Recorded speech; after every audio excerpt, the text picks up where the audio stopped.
Headline 24 news channel में आप सभी का स्वागत है और मैं हूं आपके साथ भारती लोधी। आइए बढ़ते हैं खबरों की ओर। गुड फ्राइडे के अवसर पर मसीही समाज के लोगों ने प्रभु द्वारा क्रूस पर कहे गए 7 वचनों 7 वाणियों पर गहन मनन किया। इस अवसर पर विशेष प्रार्थना सभाओं और धार्मिक कार्यक्रमों का आयोजन किया गया।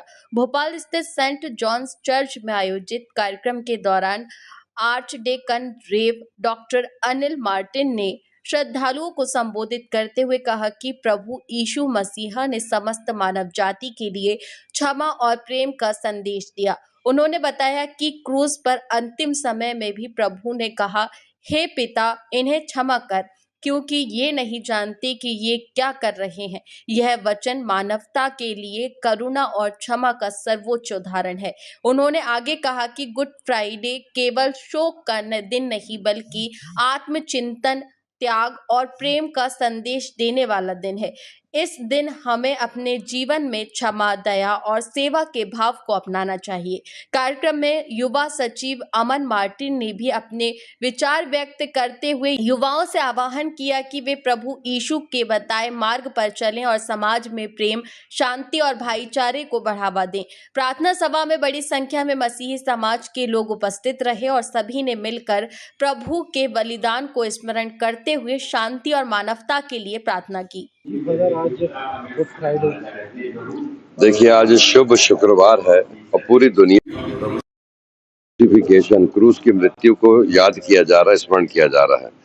दुनिया के कोने कोने में प्रभु यीशु मसीह का ये बलिदान 2100 साल बाद भी आज भी जीवंत है, ज्वलंत है और शिक्षाप्रद है। उसका कारण ये है कि निस्वार्थ भाव से परमेश्वर के पुत्र होकर के प्रभु यीशु मसीह दुनिया में आए थे और मनुष्यों के पापों से छुटकारे के लिए और शैतान को पराजित करने के लिए उन्होंने अपने जीवन से 3.5 साल में जो संदेश दिया, वो किसी को भी हानि पहुंचाने के लिए, आलोचना करने के लिए, उसके चरित्र हनन करने के लिए कभी उन्होंने कोई शिक्षा नहीं दिया।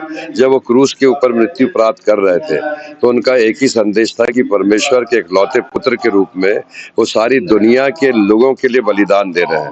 अब किसी व्यक्ति को, मनुष्य को, चाहे किसी भी धर्म का हो, किसी भी जाति का हो, किसी भी वर्ग का हो, उसको किसी पशु का बलिदान करने की आवश्यकता नहीं है, पक्षी का बलिदान करने की आवश्यकता नहीं है, आटे और मैदा का बलिदान करने की आवश्यकता नहीं। केवल उसको क्रूस की ओर देखना है और क्रूस के ऊपर से दिया गया बलिदान उसको धन्यवाद देते हुए ग्रहण करना है, जिससे उसके पापों की क्षमा मिल सके। प्रभु यीशु मसीह ने पहली वाणी क्रूस के ऊपर से उच्चारा था, हे पिता, इन्हें क्षमा कर, क्योंकि ये नहीं जानते कि क्या कर रहे हैं। आज पूरी दुनिया में कई शक्तिशाली देश जो युद्ध की विभीषिका से जूझ रहे हैं, इनके लिए आज प्रभु यीशु मसीह प्रार्थना कर रहा है कि हे पिता, इन्हें क्षमा कर, क्योंकि ये नहीं जानते कि ये क्या कर रहे हैं। स्कूल के बच्चों के ऊपर बम फेंक रहे हैं, अस्पतालों में बम फेंक रहे हैं, निर्दोष लोगों को हानि पहुंचा रहे हैं, हमारे दैनिक जीवन की आवश्यकताओं को हमारे पास तक नहीं पहुंचने दे रहे हैं। हमारे भोजन के लिए भोजन वस्तु, गैस, तेल, संसाधन, ट्रांसपोर्टेशन, सब कुछ, हे पिता, इन्हें क्षमा कर, क्योंकि ये नहीं जानते कि एक मानव अधिकार का, मानव उपलब्धियों का कितना बड़ा हनन हो रहा है।